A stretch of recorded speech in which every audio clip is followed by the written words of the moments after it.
Hello friends, VAG ऑडिओजमध्ये मी वैशाली तुमचं स्वागत करते. सादर करते ट्रू ब्युटी ऑफ लव्हचा अंतिम भाग. हो तर कथा संपते. चॅनलला सबस्क्राईब करायला विसरू नका. सुरुवात करूया. ट्रू ब्युटी ऑफ लव्ह भाग 121.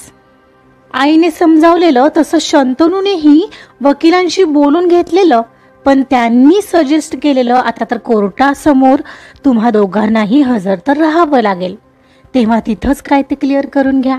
आणि त्यानंतरही तिला काही भेटायला जायला जमलंच नव्हतं. तो बाहेर पडला नव्हता, पण कोणी ना कोणी त्याला भेटायला येतच होतं.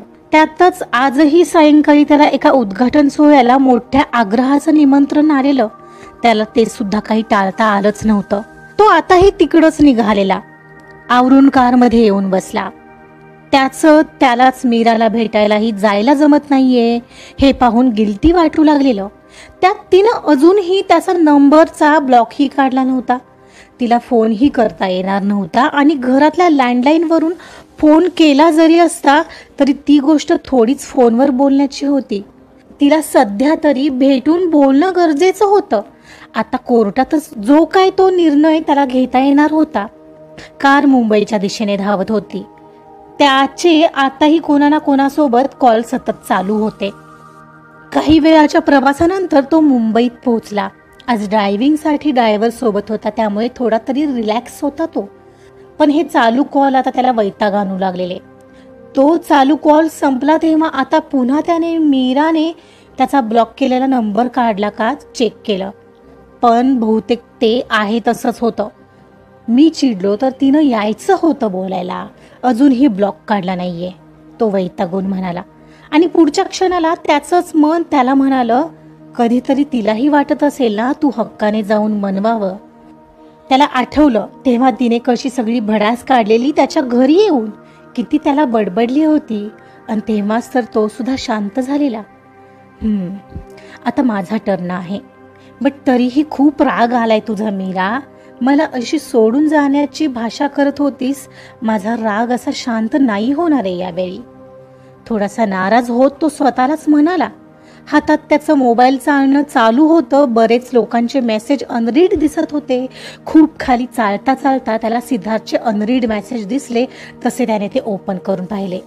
किती बिझी असावं माणसाने शंतनू, याचमुळे मीरा हर्ट झाली असणार. माझे मिस झालेले कॉल तरी पाहत जा जरा, काहीतरी महत्वाचं सांगायचं होतं तुला. ॲटलिस्ट एकदा वेळ मिळाला तर कॉल कर. ते कालचे मेसेज होते हे पाहून त्यानं वैतागून केसातून हात फिरवला. हातातील फोनवरून आता त्याला कॉल लावणार होता. एवढ्यात तर ज्या उद्घाटनासाठी पोहोचायचं होतं तिथं ते पोहोचलेले. साहेब आपण पोहोचलोय, ड्रायव्हर म्हणाला. आणि त्यासोबतच कारला घेरलेले पत्रकार पाहून त्याने तो फोन तसाच खिशात ठेवला आणि कार पार्क होताच कारमधून स्मित करतच त्याच्या स्टाईलने उतरला. इकडे मीरा शंतनू कदाचित सायंकाळी भेटायला येईल या आशेवर होती, पण तिचा भ्रम निराश झाला. तो काही आला नाही आणि निघायची वेळ झाली तरी तो नाही पाहून तिच्या मनात आता काहीही येऊ लागलं. यायचं असतं तर आत्तापर्यंत तो आलाही असता. अजून आला नाही याचा अर्थ काय? पण आईंच्या सांगण्यावरून तरी असंच वाटत होतं की त्याला त्यांचा व्ह्यू पटलाय. मग तरीही का आला नसेल? खरंच बिझी आहे का? त्या काचा विचार आता तिला करवणारही नव्हता, पण मनात विचार यायचे काही थांबतच नव्हते. आणि हो, सिद्धार्थनेही मी प्रेग्नेंट आहे जर का आईंना सांगितलं असेल तर शंतनूला तर आत्तापर्यंत कळालंही असेल. मग तरीही त्याला मला भेटावं वाटलंच नाही. हे कसं शक्य आहे? का आताही मलाच जावं लागेल त्याच्याशी बोलायला? तशीही तू कुठं गेली आहेस त्याच्याशी बोलायला मीरा? तो 1-2दा तरी आलेला की तुला मनवायला. आई बरोबर म्हणत होत्या, पुरुषांमध्ये एवढं समजून घ्यायची क्षमता नसते. पण तो आलेला तरी मीच खूप ताणलं का? जाऊ दे, मला तो हवाय मग मीच मागं सरते. भले असं माफ नाही करणारे त्याला, पण एकदा मी प्रयत्न करते हवं तर. पण आता उद्या डायरेक्ट कोर्टातच भेटायचंय.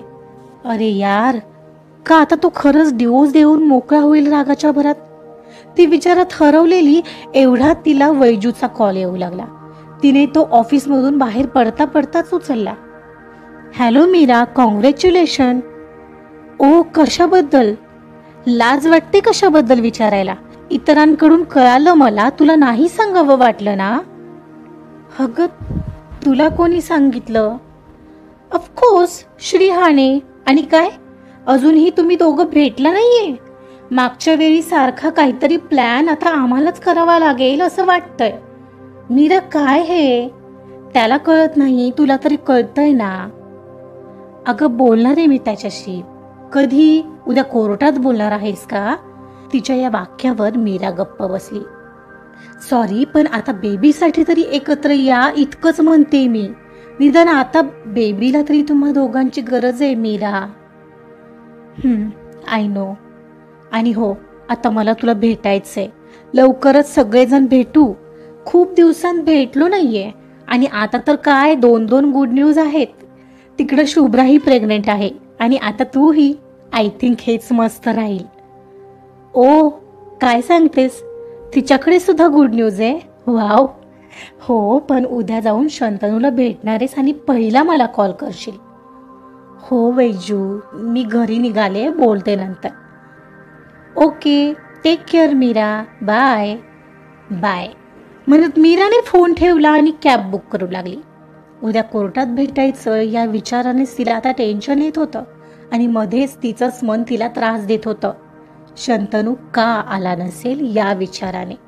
कॅब आल्यावर कॅबमध्ये बसल्यावर तिनं न राहून त्याच्या नंबरचा ब्लॉक काढून पाहिला. त्याच्या स्टेटसला कसल्या उद्घाटनाला गेल्याचे फोटो होते.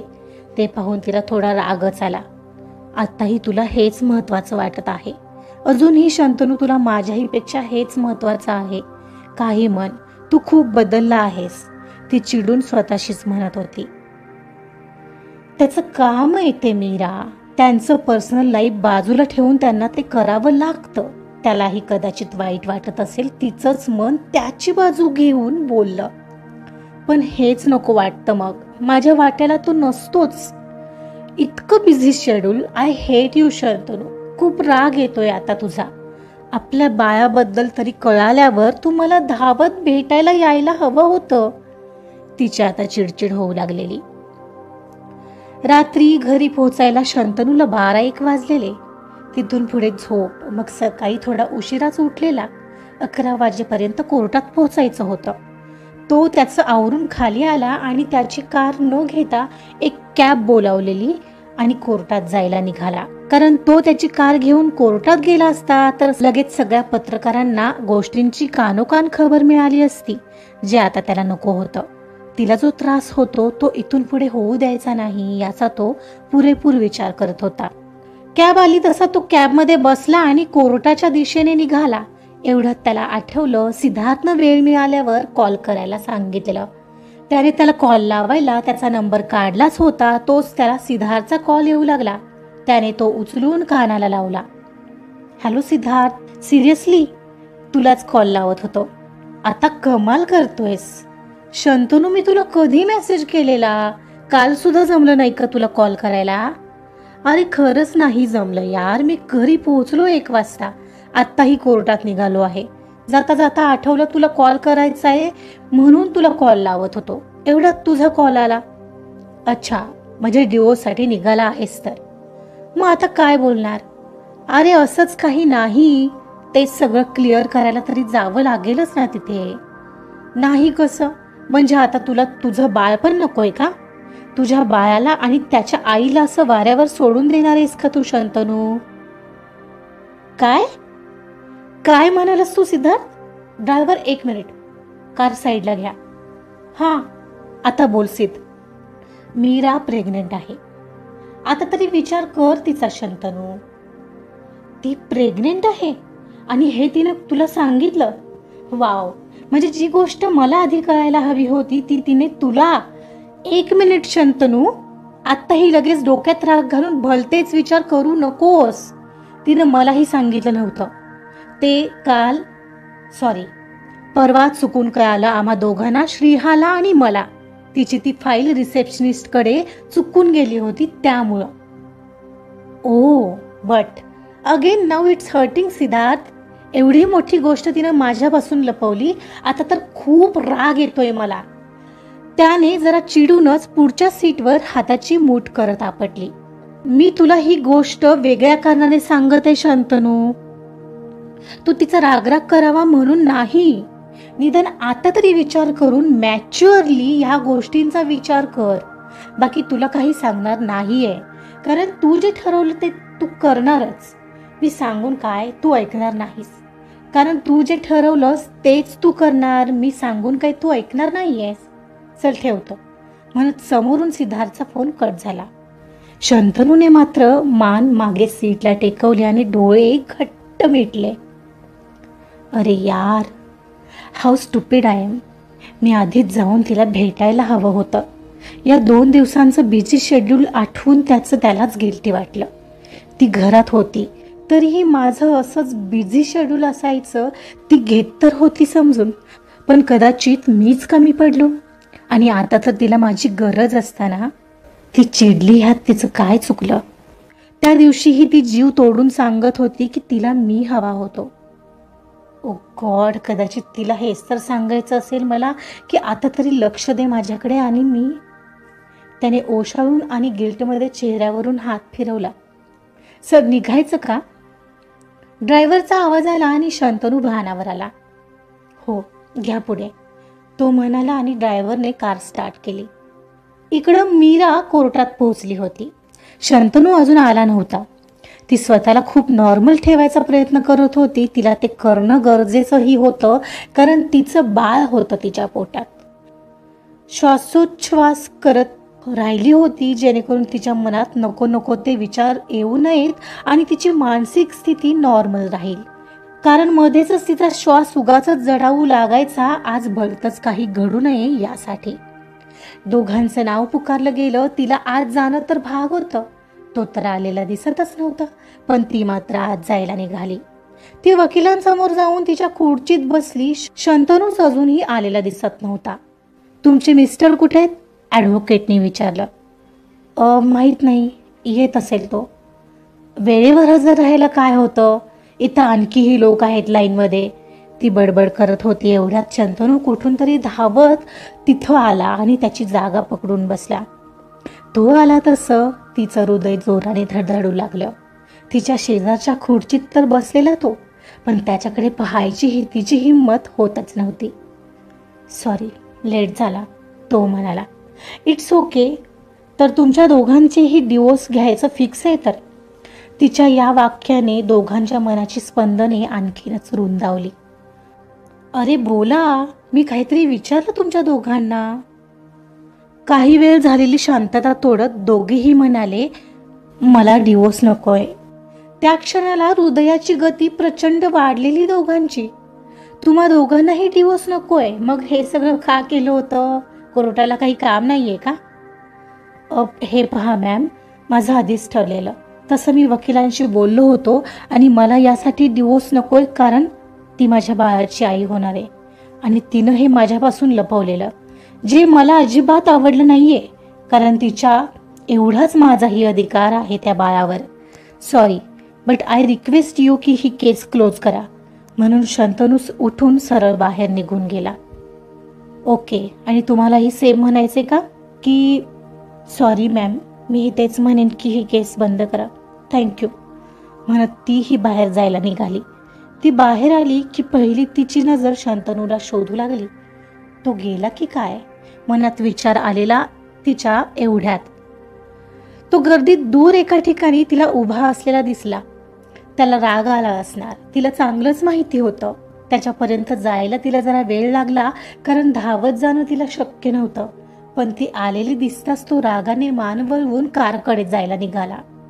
शंतनू, शंतनू थांब. ती त्याला आवाज देत त्याच्या मागोमाग निघाली. कोर्टाची इमारत संपली आणि आता ते जिथं कार पार्क असतात तिथे आलेले. शंतनू, मी तुझ्यासारखं धावू नाही शकत यार, ती म्हणाली. तसा तो चालता चालता एका ठिकाणी थांबला.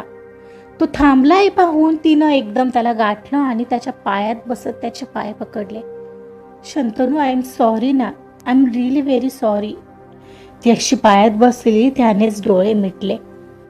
तिची अवस्था खरं तर ती नव्हती की तिनं असं काही करावं. त्यालाही सगळं कळत होतं, पण आलेला राग ह्या तिच्या अवस्थेमुळे तिच्यावर काढताही येत नव्हता, याचाही त्याला राग येत होता. त्याने पटकन तिला उठवलं. काय करत आहेस तू? तुला कळतंय काही? इतका राग येतोय ना मीरा तुझा? तो तिला रागाने म्हणाला. सॉरी, मी तुझ्यापासून लपवलं, पण आता का थांबलीयस इथे? जा ना, तुला जायचं होतं ना मला सोडून. सगळं संपलंय नाही? तुझ्या आयुष्यात आलेला दुसरा कोणीतरी ते हे आहे हे नाही सांगता आलं का तुला? मला ना तुझा राग आलाय मीरा, खूप म्हणजे खूप. हो, तुलाच राग आलाय ना? येणारच, बरोबर आहे, येणारच. मला नाही येऊ शकत ना राग कोणावर. मला कधीच अधिकार नाही येतो. आणि असं काही कधी झालंच माझ्याकडून तर ती समोरची माझी मनवणारी व्यक्ती ती स्वतःच फुगून बसणार. कारण सगळे अधिकार तर तिला आहेत ना. ती रागावू शकते, ती वाटेल तेव्हा मला सोडू शकते, बोलायचं बंद करू शकते. तेव्हा ही मी सगळं विसरून त्याचा राग काढायला जायचं. पण ती व्यक्ती कधी खोलात जाऊन त्या समोरच्या व्यक्तीला काय त्रास होतोय आणि का होतोय हे नाही ना जाणून घेणार. ती चुकली तर मी समजून घ्यायचं आणि मी चुकली तर मीच समजून घ्यायचं. आधी पुढे पुढे करून एखाद्याला सवय लावायची आणि पुन्हा त्या व्यक्तीला एकट्याला असं सोडून द्यायचं की तिला वाटलंच पाहिजे की आता समोरच्या व्यक्तीच्या आयुष्यात आपली काहीच किंमत राहिली नाहीये. ती म्यानेतून तलवार काढल्यासारखी एक एक घटना त्याच्या समोर मांडत होती आणि त्यालाच पुन्हा गिल्ट वाटू लागलेलं.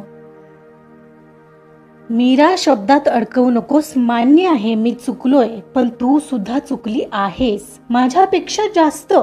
मी नाही माफ करणार तुला यासाठी, कारण सर्वात आधी मला कळायला हवं होतं की मी बाबा होणार आहे. मग यायचं होतं ना. बाबा होणारे हे कळून सुद्धा तू आला नाहीस भेटायला. आलास का? तर नाही आलास. तुझ्यासाठी पार्टी आणि उद्घाटन महत्वाचं होतं, हो ना? मीरा, अगं आज आत्ता मघाशी कोर्टात येताना कळलंय हे मला. मग कसा येणार होतो मी? मघाशी सिद्धार्थचा फोन आला नसता तर मला कदाचित कळलंच नसतं. बर, पण तू पुन्हा येऊन भेटायचा एकदा तरी प्रयत्न करशील असं वाटलेलं मला. नेहमी हे असंच होतं. सगळे हक्क तुला. तू हवा तेवढा रागावणार, वाटेल तसा बोलणार. मी तेवढं असं नाही वागायचं. मी माझ्या आयुष्यात कोणी आहे असं म्हणाले की लगेच तू विश्वास ठेवला. आणि एकदाही मी असं वागले तरी खरंच वागले असेल का? का मी एवढे हर्ट झाले हे प्रेमाने येऊन विचारलं तू मला? हो, तू आलास त्या दिवशी भेटायला मला, पण तेव्हा सुद्धा चिडून चिडूनच बोलत होतास माझ्याशी. कित्येक दिवस असे घालवले मी. मला तुझा सहवास हवा असायचा, मला तुझ्याशी बोलायचं असायचं आणि तू मात्र नसायचास. तुझ्याबद्दल वाटेल ते सांगणारे मेसेज तुझ्यापर्यंत दाखवायला आले की स्टार्टिंगला तू समजावून सांगितलंस ही, पण नंतर मात्र तू त्यावरूनही चिडायचास. मला समजवायला तेवढं प्रेम कुठं राहिलेलं? ते हर्ट, ती सल जी मनात आत दबून बसलेली, सांग ना, केलास का प्रयत्न तू ती काढायचा? तर नाही केला. आठव, तेव्हा तू परदेशात गेलेला आणि तू मला बोलला होतास आपण थांबूया. मग मी नव्हता केला कॉल, मेसेज, अगदी असाच जसं आता तूही लगेच डिवोर्स द्यायला तयार झाला त्याची प्रोसेसही लगेच केली. पण ज्या हक्काने मी तेव्हा तुला विचारावं असं वाटत होतं त्याच हक्काने तू का आला नाहीस पुन्हा मला समजवायला, जाणून घ्यायला ही की मी अशी का वागत आहे? सोड, जाऊ दे. मला तर वाटते बोलून काही उपयोग नाही, म्हणून मी बोलायचं बंद केलं तुझ्याशी. कारण आता मला कळलंय बोलून उपयोगच नाहीये. ती स्वतःच्या मनात साठलेलं बाहेर काढत होती आणि शंतनू तिला मोकळं होऊ देत होता, कारण तेही करणं गरजेचं होतं. Okay Meera, I am sorry. त्याने एकदम तिला मिठीतच घेतलं. I hate you Shantanu, I hate you. यावेळी तुझ्या सॉरीने मला तेवढं नाही बरं वाटत आहे, ती त्याला ढकलत बोलली.